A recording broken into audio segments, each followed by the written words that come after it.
All right, welcome back, everyone. Hope everyone had a good lunch and is suitably fed and watered, ready for this afternoon session. So I've got the privilege to moderate this session on high performance culture, something that I was invited to do a little while ago by the Fusion Sports team. And when I was given the opportunity, absolutely jumped at the chance. It's something which is very close to my heart.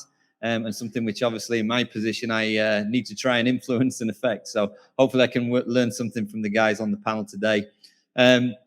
Absolute pleasure to be joined by Dr. Panada Sessions from the Naval Research Center, Holly France from University of Maryland, Dr. Josh Hagan from the Ohio State University. Is that what you say in America or something? I don't know. Yes, sir. And then Lauren Green from Louisiana State University. So welcome, everybody. Thank you for your time. Without further ado, like I say, this is a session around high performance culture. I'm going to throw a nice, simple one for you to begin with, just to get the conversation started.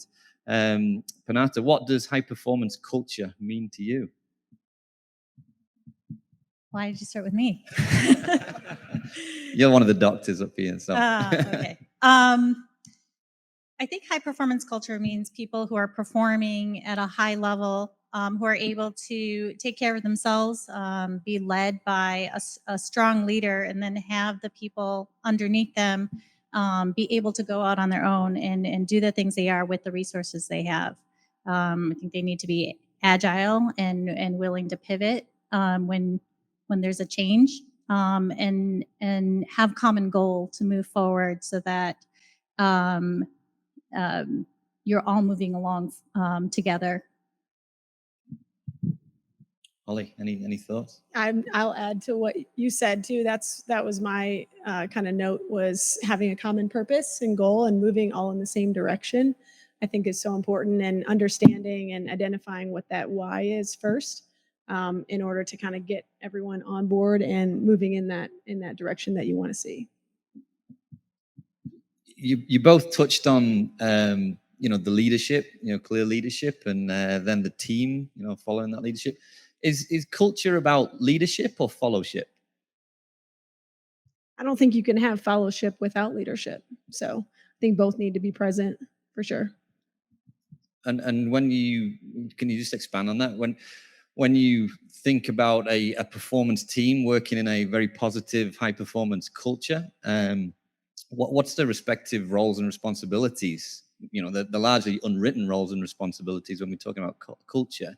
But from a leadership perspective, what are they trying to achieve? And as a personnel, as a member on a team that you feel has got a cultural mandate to follow, what's their role and responsibility in this equation as well? I can just keep going real quick. So I think for that, it is so important to emphasize that word team. It does have a leader, but it doesn't matter if you're not working together towards that. And that's what teammates and teamwork is all about. And my approach as a leader of my department really involves a lot of collaboration. I might have an idea, but that doesn't mean it can be executed without the help and buy-in of everyone else. And I'm just as receptive to those other ideas from other people as maybe something I've had of my own. So I think that teamwork is a huge piece to that. But, leadership is about bringing people together. And there are different ways that you can lead that maybe not even having you in the front. And I think this is a perfect example of it. Fusion Sport and Smartabase is something I do within my department, but I'm actually not in charge of it. I'm not a builder. This isn't even my expertise. I have two other people on my team who are the leaders in that field, and that's what they bring to the table. So, kind of empowering others and really leveraging people's skill sets and strengths is most important as well. Lauren, culture, thoughts? Yeah, she touched on a lot of it right there. The ability to tap in the resources of your staff and of the people in that team. Everyone having this unified vision. I'm people that have worked with me in college understand I'm a man of metaphors, but this idea of driving the ship, steering the ship. The captain of the ship is controlling this direction and dictating that, but they're not controlling the power that's coming out of the rudder, directing the rudders, but they're not the ones actually manipulating. They're not the ones turning the turbines. There's an engine for that. That's the performance piece is what that output is. We're just guiding where that vessel is going. And those people that need to function within that need to, the engineers working on the engine, the people in the galley, those pieces, those are all what helps that ship keep going and actually functioning. That leader is just making sure we're going in the right direction there. And so as long as everyone knows what direction we're going in, the speed at which we need to go, all those pieces are there. You allow those people to be proficient and efficient in their jobs. And that's where the leadership and the fellowship comes in. They can be dedicated to that. They can really dive into it and do it wholeheartedly when they're not worried about the other pieces that are going along with it, because they know the leadership is managing and going along those parts. So everyone can do their piece to the best of their ability. Now that ship's really flowing along. Yeah, I'd follow up on that. Everybody has a respective role to play.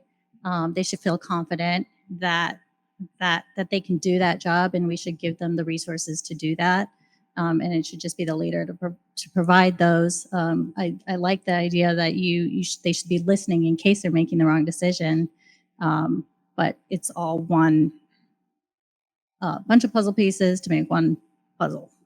Yeah, I think there's always going to be a hierarchy, right? You're always going to have a boss. You're always going to answer to somebody. I don't care who you are. For the president, you got to answer to the whole population, in theory, anyways. So I think it's about empowering everybody underneath that leader. And there's nothing worse than not knowing where you're going or not trusting in your leader. And I mean, that just drives for a negative culture. If you're just, I don't know why I'm doing this. I don't know why I'm here. I'm not going to go that extra level, but you trust where that leader is taking you, and they empower you, and you know that you can do some things on your own, and you can think outside the box, and you can actually come up with ideas, and you're not hamstrung on it. I think that drives the entire thing. So as long as everybody's on that same page and everybody has trust in that process, I think good things happen. One of the great things about, the four of you is, we've got two individuals that largely work in, research environments and two that work in applied sporting environments. So, good perspective. But, you've all mentioned, your ability to optimize, your workload and be proficient and successful in what you're doing. But when you think about high performance cultures, what are the performance behaviors that are conducive to creating a really vibrant and impactful high performance culture? I think passion, first and foremost. Like, if you believe in what you're doing and you love your job, you're going to work hard at that job. You're going to go that extra mile. You're going to do everything you can to be successful in that. So I always, when we're looking at new members for the group or new candidates or helping interview anybody, like, yeah, a big CV is fine and fancy degrees are fine, but like, I care about that person. I care how passionate they are, what their values are, because I know if that passion is there and that work is there, yeah, we have to have some minimum credentials, but we can train up, we can get smarter, we can learn things. But I want that quality of person. I want that teammate, be a good teammate, be a good dude. Like, that's what I hear in all these places that I work in. It really does resonate, because if you can be the smartest person in the world, but if you're a mess to work with, like, that's going to just run your entire culture. I think touched on it already multiple times, but the understanding of the why, I think sometimes we can get caught up in the pieces and the entities within the teams, but the cohesion and everyone understanding the why. And like I said, we can train someone up if we're all clear on the why and the passion to accomplish that goal or the passion to reach that point is there. People will be driven to continue to meet that standard and to accomplish that. So without this kind of true unified understanding of what is performance to us, what does that mean? People will now find their way to achieve that and contribute their part to it. If I'm working to be a good sports scientist or a good strength conditioning coach, but not a good strength conditioning coach for my athletes in this program or my operators in this, like, I need to have a purpose for what I'm doing. Another metaphor is I can have a great Formula One car. It's not going to do very good in an off-road rally race. What is the purpose and function of that machine or this operation that needs to meet something? Or else you just have a good piece, a good tool, but it has to work towards it. And that's, to me, the high performance piece in the culture. It means we're driving somewhere, and that optimization of it really comes into fitting what our end goal needs to be for our function. Is that something that you might have answered the question, but just to extend it a little bit, is culture a subconscious or a conscious behavior then? Are you physically taking time on a regular cadence to sit down with your colleagues, with your team members, and discuss and define what culture is and what the behaviors that are conducive to a performance culture? Or is this something that you are recruiting good dudes and just be a good dude, right? But that'll go all the way to creating a good culture. Like how much do you guys in your respective environments really take the time to explore and discuss what defines your organization or your department with a good, strong culture? Hello. I think we are in a position that we need to be objective about it. We need to be purposeful about that. We all know the saying of how assuming works. We can't assume that anyone in our staff, anyone in our department, anyone in our organization, just assume that we're on the same page, assume we're working towards the same goals. I think in human nature, we can be defensive and self-defensive in a manner, and especially when, for lack of better term, stuff hits the fan, when we're not winning games, when we don't have the exact outputs we're looking for, people will tend to become more introverted, become more self-aware.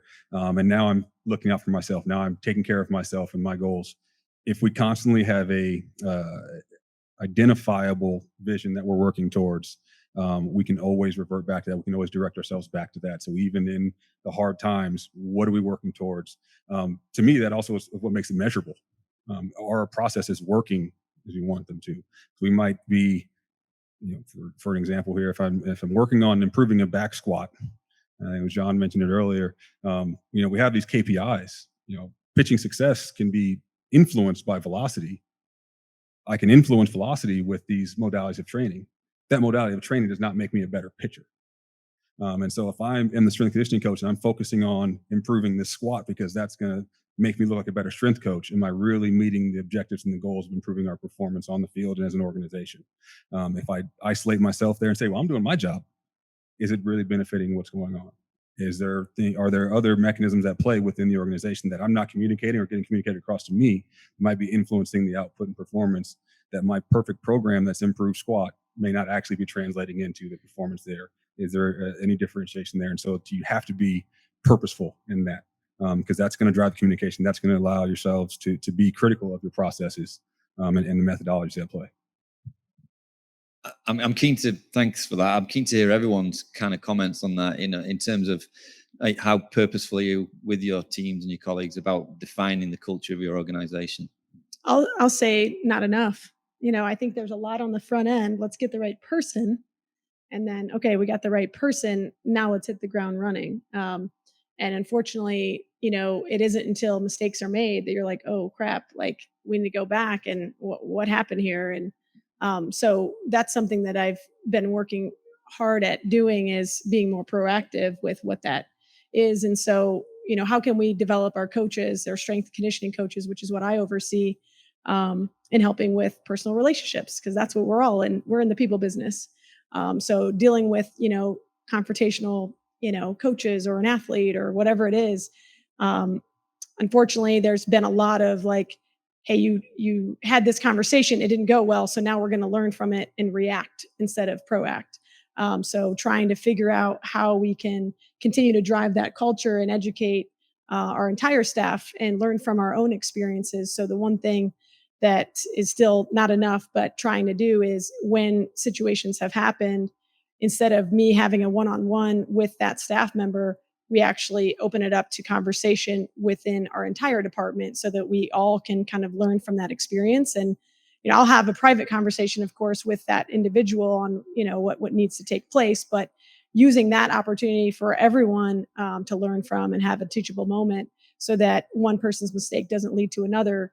And we can be learning from those conversations, problems, whatever it is, in more proactive way. But again, it's not enough. And it's definitely something that, I'm open to suggestion on things that people have done that have been successful to kind of drive that in the best way possible.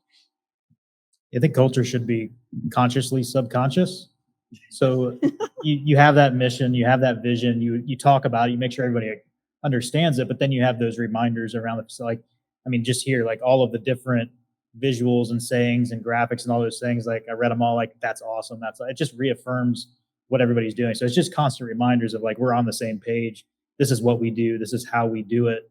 But you're right. I don't think it's enough in most places. And sometimes we don't even think about it. Like I've been in organizations where, okay, we're just going 100 miles an hour, not even thinking about what we're doing. And then 3 years later, like, well, that wasn't right. Now, okay, now how do I do it right the next time? And these are the kind of things I think we can learn.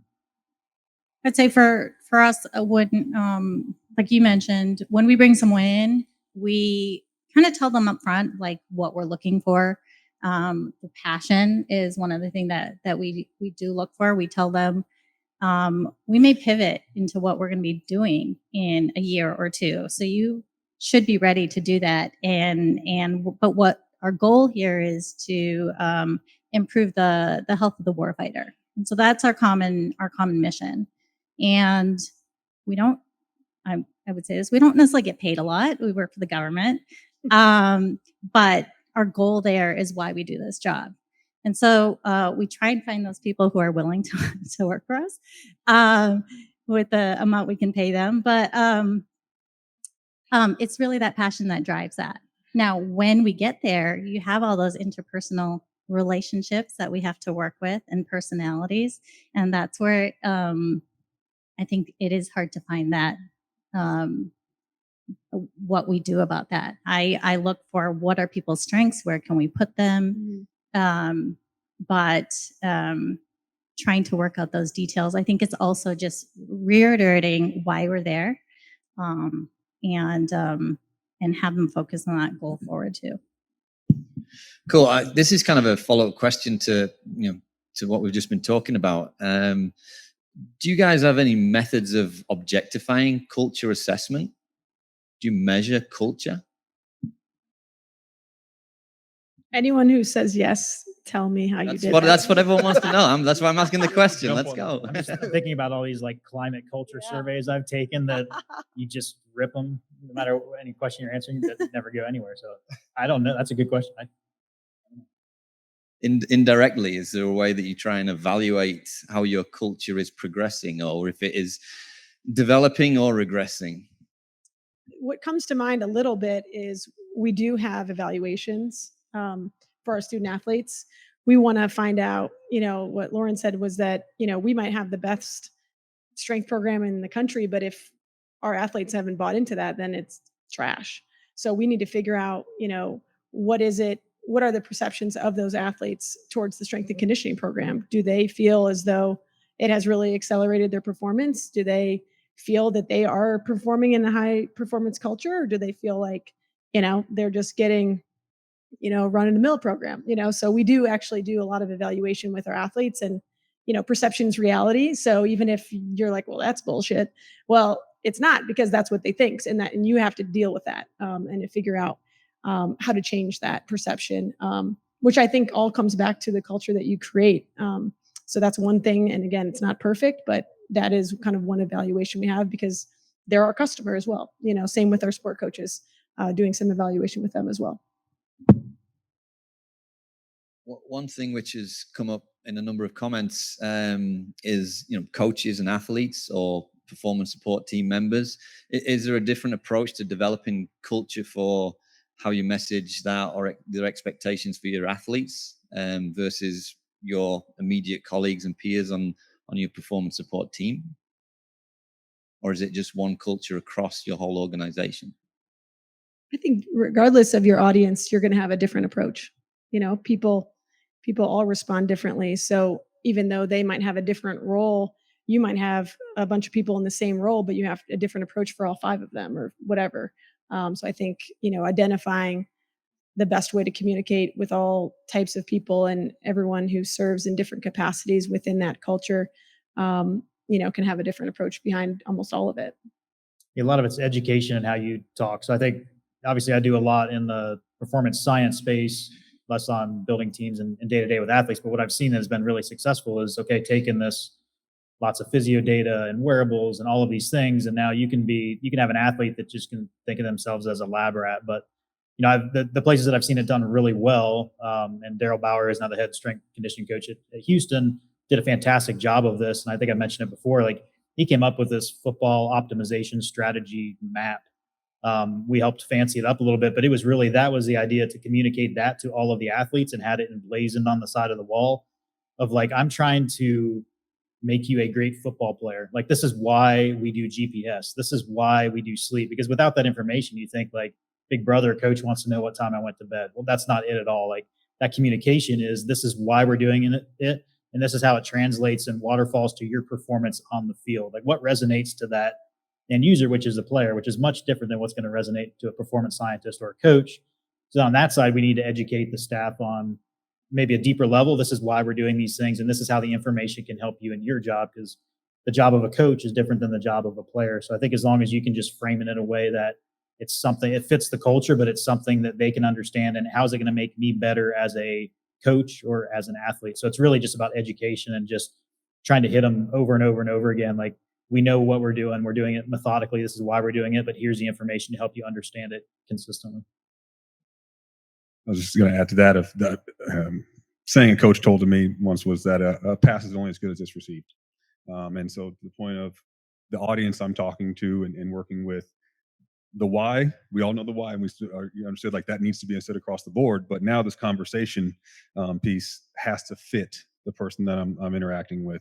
And that's the point of, when soon as, whether it be with the sports scientist, the strength coach, athletic trainer, the player, that conversation is going to be directed towards their involvement in the performance. And now we talk about leadership. Leadership's not always top down; it could be within. And so I'm now currently in a situation where I'm having to educate and work up to my coach, who is now the key stakeholder on that team, and having to convince him or talk to him or educate him, or my colleague is the athletic trainer. And so it's not always that I'm educating and talking down to someone. I'm working across the board and saying, well, for you in your situation, your role, this is might be information that's impactful for you. Or going back to the why, let that drive the conversation, and let that kind of cultivate the education that can come out of that. And so again, like if I'm worrying about how that pass, who's receiving that pass, I can now deliver it better versus this thing and just driving home what the why is, or just again the what that we're talking about at that point in time. I think that helps too. Like, obviously, there's a lot of military folks in the room. Like, this change of command that we always deal with is like, it happens every 2 to 3 years. And if that staff stays the same, but that leader changes out, that's the military style. That's every more reason to be meticulous about the way that you build that culture, because now you have to rebrief that command. And I think the more you have your ducks in a row and like, okay, this is how we do business here, like hopefully that will lead to more just belief in, okay, these guys got it. And I think on the athletic side, there's so much in and out. I mean, you guys live it. Like, head coaches change, ADs change, staffs change. So I guess maybe I would ask, like, how do you guys handle establishing a culture with just consistent staff turnover?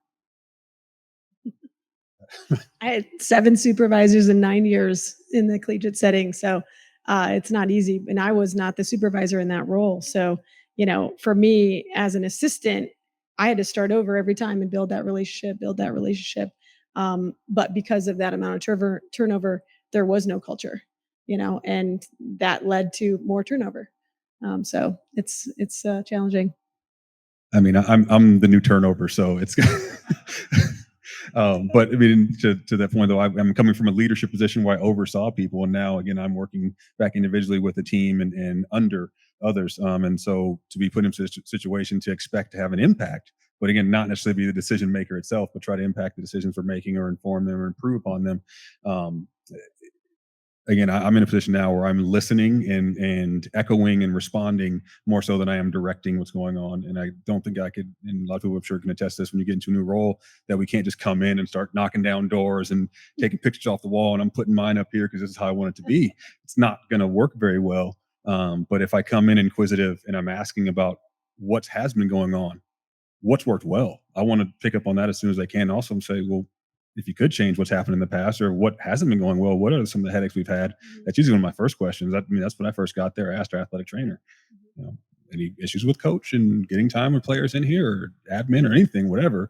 Any players on the team that are in here more often than you think they should be, that seek more attention. Those that you can't get in here, just start picking them to I guess it's just human nature. If we can get someone in a position where they feel comfortable and open to talk about what's going wrong, they'll let it all flow out. They'll start to we all look for that release and someplace to let it go. And so I come in to try to be that sounding board right away and say, all right, let me just throw it at me. And now I'm just trying to catch those things that either one, I can identify and start to hopefully make progress on or be involved in and start to understand myself, or other pieces that I'm just gonna have to say, I need to see that myself and start to be involved and just recognize it. But yeah, I mean, like, yeah, I can't just come in and start knocking down doors. It's not going to go very well. So as being the new person, part of that turnover, it's being a sounding board. Yeah, I think you need people who are perceptive, able to come in, um, feel it out, see what's wrong. If if things are going great, also, like you said, we have new people come in every 2 to 3 years. They want to make a change and they want to make a difference, but sometimes it's just better to leave it if things aren't good. We had that command climate survey every time a new commander comes in, and pretty much like it's kind of status quo. You get like 2 or 3 opinions or whatever, but when it's really bad, like that's when people put something in. And so at least we have that to know when it's really bad and something should happen. But I think it's just as important to know when not to do something. Okay, we're going to try something. It might go horribly wrong. We'll see. We're going to try our first of 2 rapid fire rounds. So Lauren, we're going to start with you, and then we're going to work down the line. So this has to be a 1-word answer or a short sentence and a short response. Let's go. This might go horribly wrong. We'll see. What's got the biggest impact on culture, people or process? People. Oh, am I answering the same question? Yeah. People. Yeah, absolutely. People. It's too easy. All right. What's the difference between culture and philosophy? Culture is actions. It's the things you do. That was good, Lauren. I think philosophy is more about the how, and the culture is more about the why.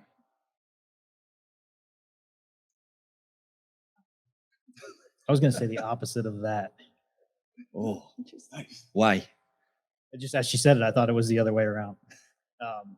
Yeah, I think philosophy that's more of your kind of step back and I can't use the word in the definition, but philosophical approach to what you're doing. But culture is then how do you actually action it? How do you do it? Like it's the Simon Sinek, why are we doing this? Why? Then how do you start doing it? How do you build a culture to do it? It's a hard one. I would say philosophy seems an idea and a goal, and culture is kind of embedded in what it is. All right. Can you name 1 book or resource that you would recommend us to all to direct us to around culture? Yes, first one that comes to mind because you just said it, but I'm thinking Simon Sinek, Leaders Eat Last. I'm reading about the Athena model, which is pretty awesome. One good book is The Art of War. Say Lifespan by David Sinclair, so we can all live forever and learn everything and be good leaders at the end when we're 150 years old. All right. Last quick fire one then. Top 3 values for you personally related to high performance culture.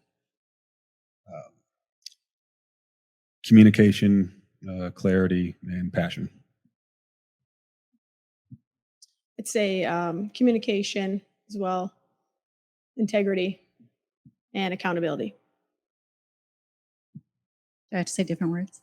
You can Buzzword bingo. change the order. Respect, and agility and communication. I was going to say all of those. Pass.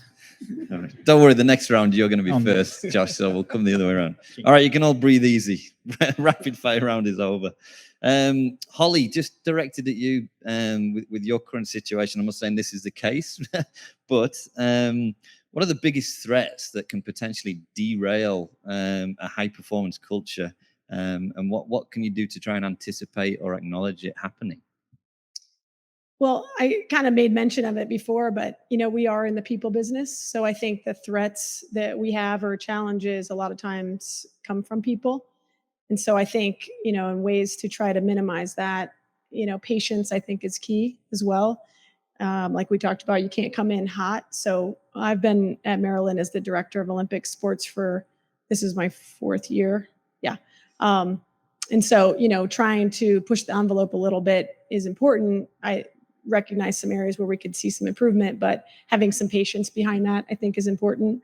And then also doing your best to understand other people's perspectives, getting lay of the land, that type of thing. trying to put yourself in other people's role, I think as well is really important. But at the end of the day, one of the major shifts that I made within the first year of unsuccessful tasks is stop driving for perfection and start striving for progress or progression. Excuse me.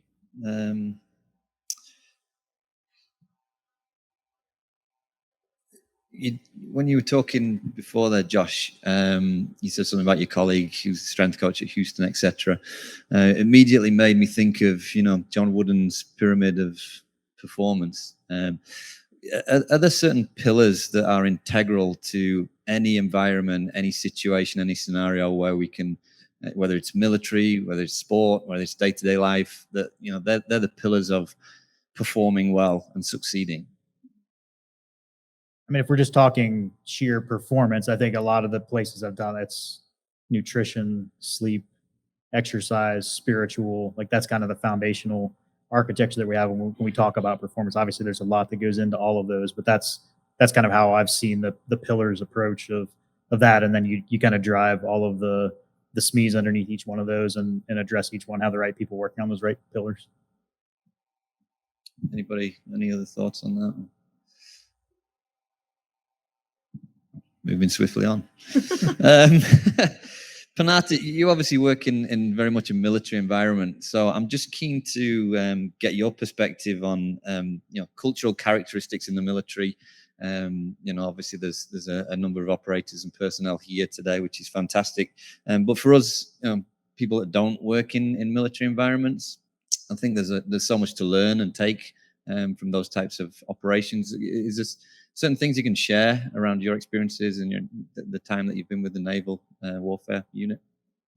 I would say, actually, after speaking with people over the last couple of days, there's a lot of similarities between athletics and the military. I didn't realize there was so much turnover on your end, because I was going to say that there's quite a bit on our end. And it's, I think, having, as I mentioned before, having the common goal of where you're driving forward is important to keep that continuity, even when someone leaves. But as I also mentioned before, we're always trying to answer the new question and having to pivot around where are we going next and what are the issues we're having. In my experience, when I started, the big issue was amputees and amputations, and how are we going to get that injured warfighter back to doing what they want to do. That was over 10 years ago now. Things have changed. We're still in a phase of recovery for traumatic brain injury and even how to see it and what to do about it. But for us in research, we're pivoting to things we don't even know these answers to. So directed energy, COVID problems, like how are we going to answer all these questions? So for us, it's having the right resources, having people be able to pivot and not just do the thing that they were doing for 10 years. And with your experiences, how are you going to use that to answer your next question that we don't have an answer to? Lauren, just to you directly, culture and tradition can often get wrapped together. Certainly I know that from my time when I was at University of Notre Dame. And you're just entering a new role at a very high, successful institution. How do you ensure that you create a performance culture that doesn't get stuck by dogma and retains this innovation and its recycling and progression? Yeah, I think, going back to the why, but when I think about tradition, I think about slogans and mantras that people might have around. And what I see and hear everywhere is we have a tradition of excellence. When I think of tradition, it is these constructs of events that are cyclical, that happen, that have happened. But culture in itself is, again, these processes, these actions that are ingrained within. We have traditions of holidays.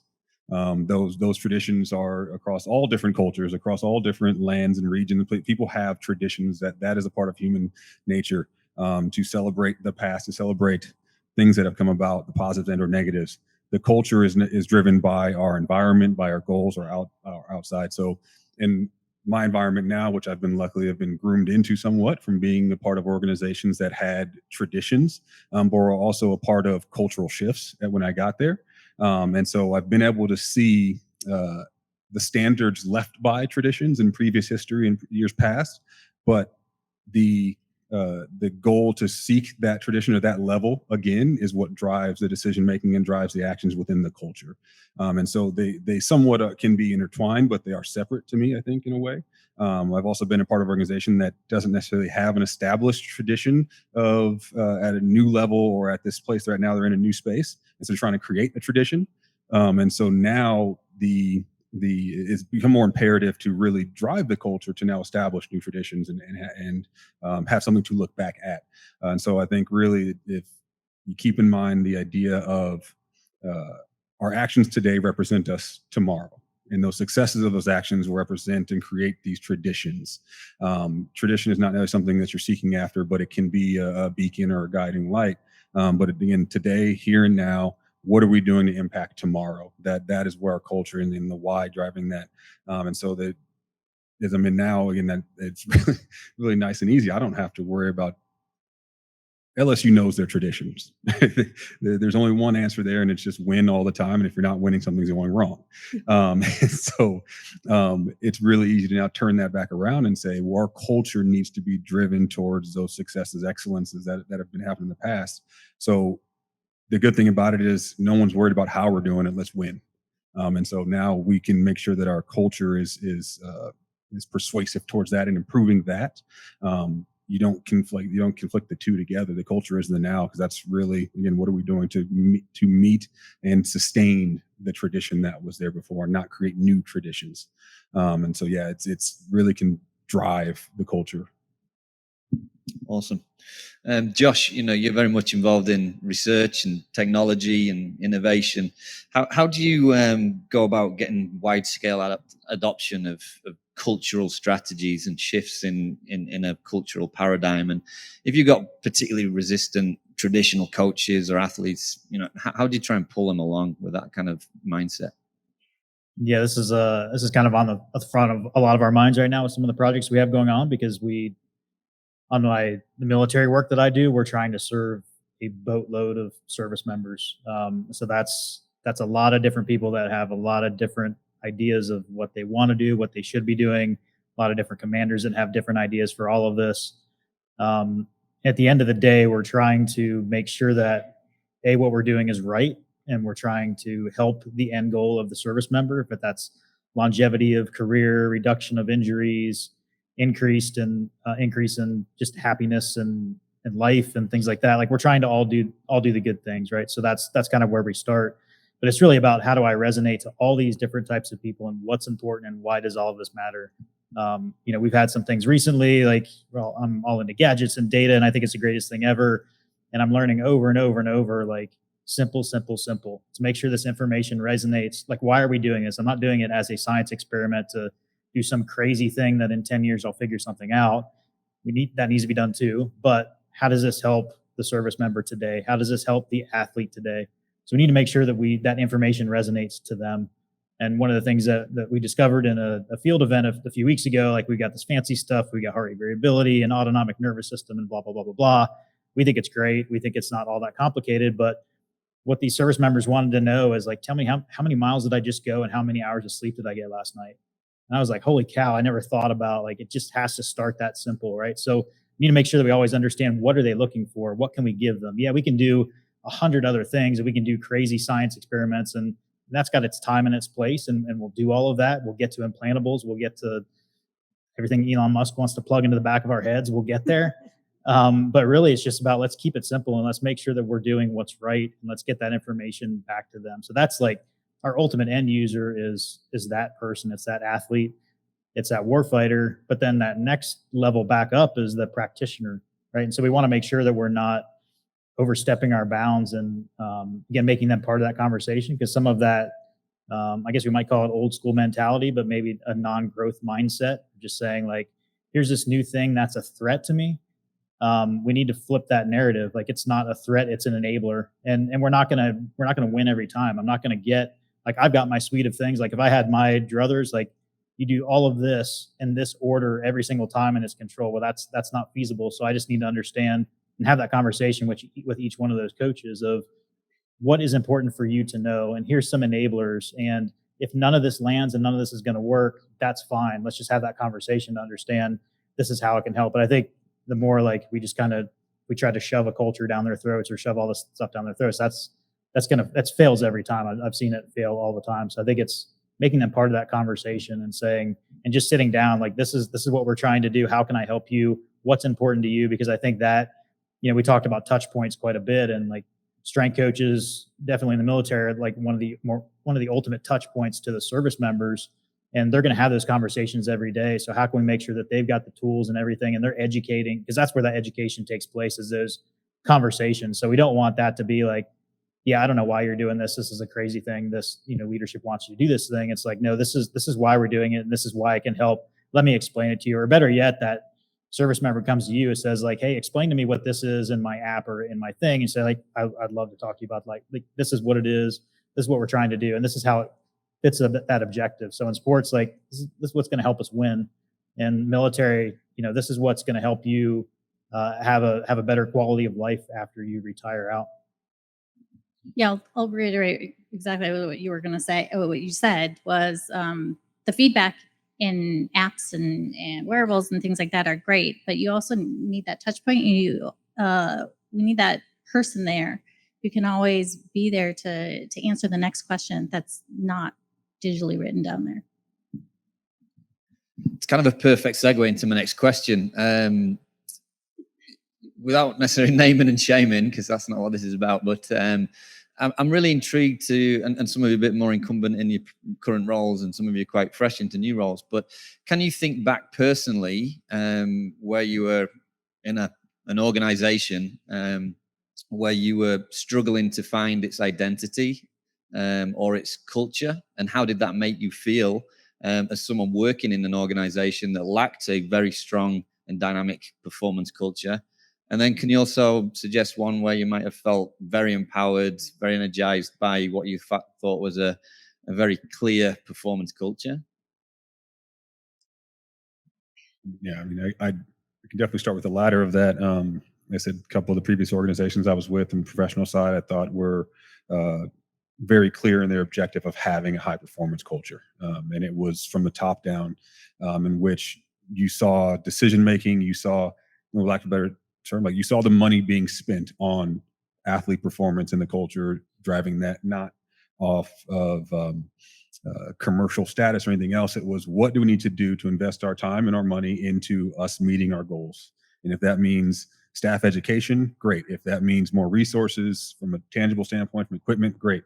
If that means more days off because you guys aren't fresh enough when you come into work, or the athletes, anything along those lines. If that's, anytime we saw it from the top down of, and really from general manager to supervisor, anyone else, asking us for that feedback, engaging with the athletes, being the secondary touch point, not just saying, hey, we're going to buy this equipment to collect this data, but then are we actually acting on it?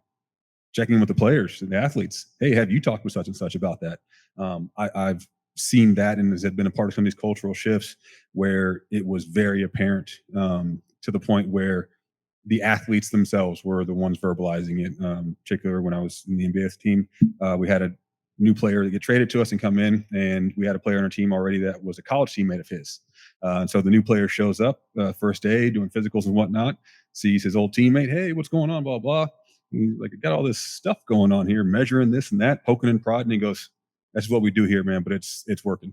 Like, to hear an athlete say, this is what we do and this is how it works, to me was like, whatever we're doing, don't stop. Like, just everyone full steam ahead. Like, that's the end goal. And so now I'm kind of in a new position where we're still evolving that, because there is turnover. New dietitian, I'm myself is new. Some of the coach staff is new. So we're really trying to form that now. And so it's taking those pieces and components and learning from that, of trying to create some of those conversations with the athletes. Did they know some new things? Or, hey, previous coach didn't do that, or previous staff never talked about that before, or whatever it may be, or we did that differently. well, here's the why, and here's how it's all leading back. And I guarantee your previous coach wanted to win as well. They had their tools, the resources at that point in time. This is what they felt was best. This is where we're at now. And I think this is where this will help us keep them in the right direction. And so you can get to that point where the athletes just know it's in the environment, it's what we do, and it's helping or just meant to help us. Like that's everything. I'll speak to, I already mentioned having a lot of turnover at one of my stops in my career. And, what that presented for me was an opportunity to learn a lot. Sometimes I was learning from someone who maybe I was like, I'll probably leave that, where it is and not proceed with that tactic or approach. But there was a lot of, hey, I really loved what this person did, and it was short lived, but boy, I'm going to put that in my pocket and toolbox for later. So when I was able to, kind of get to a leadership position, all of those years of experience of good, bad, whatever, really made me feel as though I could be a very strong advocate for my staff as an assistant, because I've been there. I've been there for way too long, in fact, and trying to put people in positions where they feel valued, leveraging strengths of different employees, making sure that, we may not be able to compensate you as well as maybe even some of the other Big Ten schools, but there are other values that I can provide for you with your role, with your responsibilities. And so trying to really take advantage of that, I think, has put our staff in a position to create that culture, because everyone is contributing to that. Whereas in some of my previous stops, that really wasn't the case. And hey, you are a strength coach and you just do, weightlifting, like that's your job, so just do that. But we all have so much more to offer, and wanting to try to create a culture that really, kind of optimizes what people can bring to the table, I think is so important. And you can see it. You can see it with the staff that they're still being paid the same amount that they were 2 years ago when they were hired, but we're giving them opportunities to grow in other ways, I think is so key. And that is translating for our athletes. They see that. They see people who are passionate and energized to be there day in and day out. And I think it's partly due to, the other things that they have to contribute besides just being like the lifting dude. So as a lifelong Cleveland Browns fan, it feels awful to have poor leadership and poor culture for decades. It feels great when you get it right and you beat the Steelers in the wild card last year. We'll get it right this year. I was going to mention it. So within the same command that I've been at for a while, I've seen those ups and downs, and I would say, we're really well connected at certain points, especially when you're the right size team. I have seen that that culture kind of break down during COVID when we all have to work from home, and trying to find the right connections with people and knowing how to communicate with them the best way when we're all across the board. We can't all come together yet. I think that's probably where I've seen the most breakdown in that. Awesome. All right. Last rapid fire round before we open it up for questions. Hagen, you're first. How does technology influence culture? Quick answers, short answers. Positively, if done right. Improves communication. Helps with transparency. Should create more questions. Can facilities and infrastructure influence culture? It can, but it's not necessary. As long as they're the right resources. I think it can help with the perception of culture.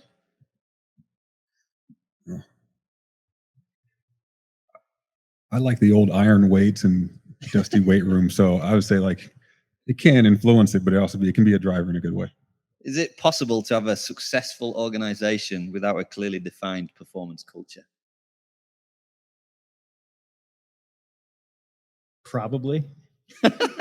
What? They'll get better as they go. I'm just getting started. It's just clear that you didn't give us these questions ahead of time. That's the whole point. Seems like an open-ended question. I'll just say maybe. Maybe. Yeah. It's getting better. It depends on how you define success. So possibly, maybe, and depends. This is going good. Well, what's success? You got to answer that. Come on, Lauren, help me out. Hate to say this. Perhaps. You can buy championships, but you can't buy culture. All right, crappy question. Crappy, I apologize. All right, last one from me then. For everyone leaving here today, what's the one message that you want to them to take away with respect to culture? Find good people. People are important, but I would love to hear the audience's words. Yeah, I agree. It is about the people and, trying to leverage everyone's strengths. I've said that. It's kind of my theme today. Identify your goals and hold yourself accountable. Awesome. Round of applause. That was really fantastic. Thank you, guys. Just open it up to the floor. I don't know if there's any questions from the group. One over here. The boss man. I think it's only fair that someone puts Duncan on the spot since he just grilled everyone else. That wasn't in my contract.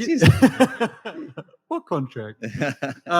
You must be in a fascinating situation where you have these alpha beings blowing in and out of your building, which bring their own teams and their own cultures, and those cultures literally collide with each other.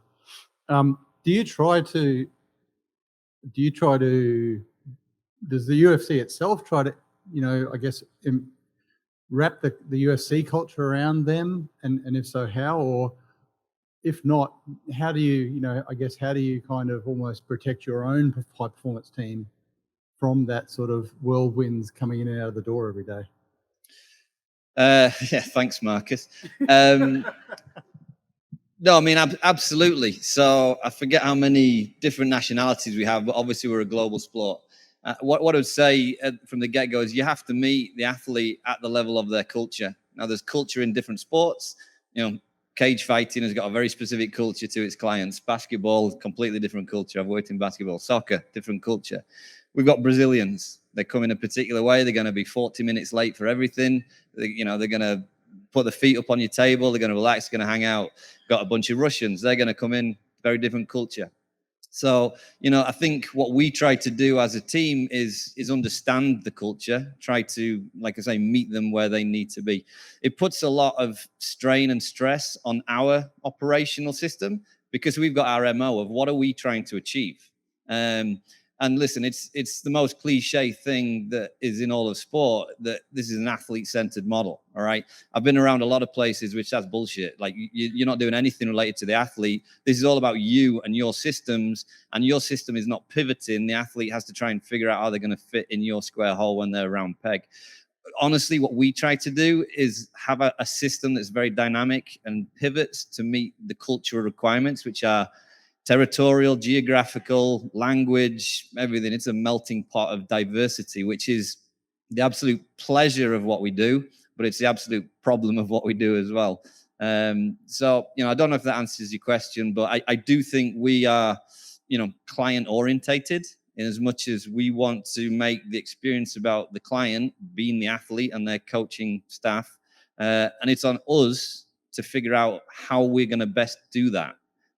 We're the ones that have to take on that performance problem. And if that performance problem is this is a guy from Dagestan who can't speak English and doesn't understand, the resources and monitoring and technology, but we're trying to understand what his power output is and his heart rate variability and all this type of stuff, that's our problem. That's not his problem. And I think that's what we try to do to optimize the cultural experience for them here at the Performance Institute.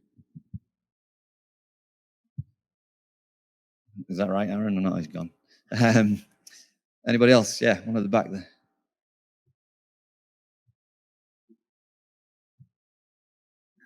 All of you have spoken about the need of executing strategic patience when pursuing organizational change.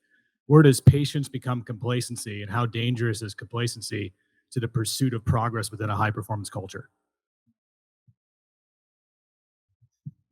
You can go first. Well, I think you already hit it with the kind of reviews portion of that.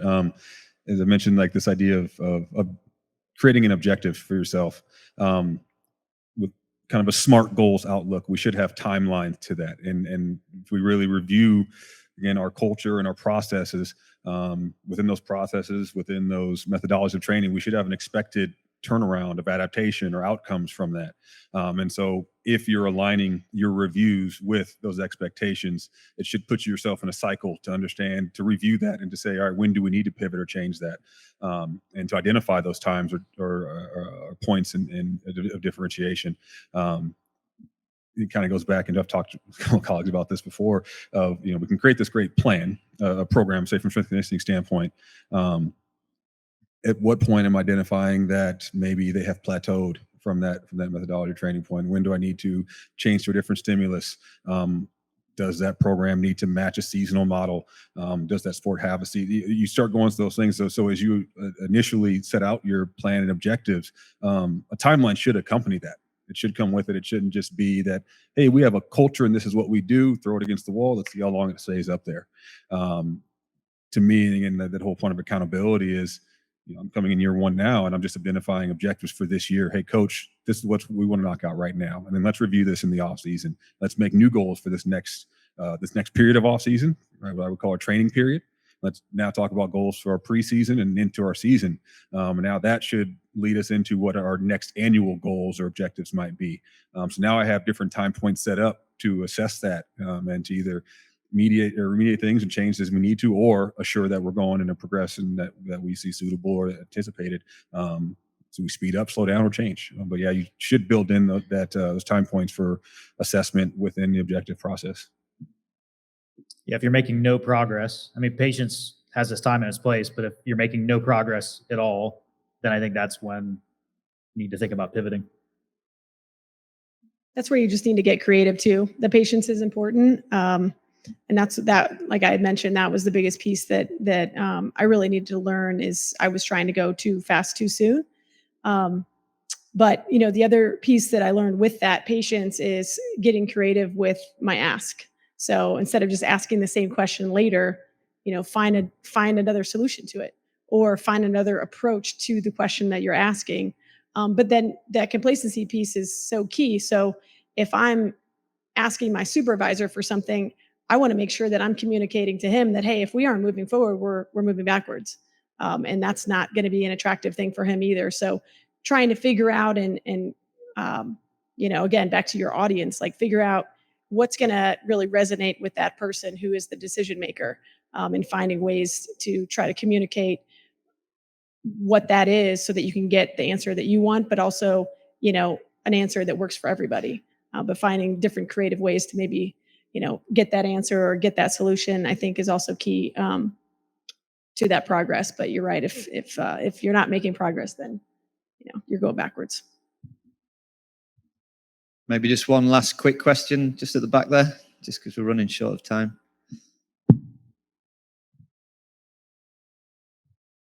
What aspects of your individual personalities do you feel has the most significant impact on the culture that you guys are talking about? Good question.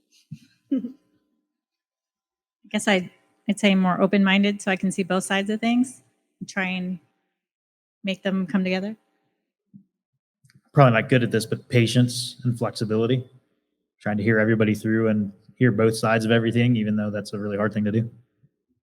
I think for me, I'm very straight shooter, so very transparent. I don't, pretend one thing and do another. So what you see is what you get. And I think that's something that my staff appreciates. Some other people may not appreciate that, but I'm here to serve them. So.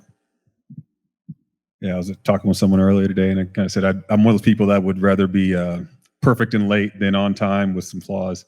And so, but naturally at the same time, I definitely like to integrate and work with others. I'm a teammate type person. So being somewhat of a perfectionist, but also relying on others allows that to counterbalance, especially if I have those in my team that can counteract that.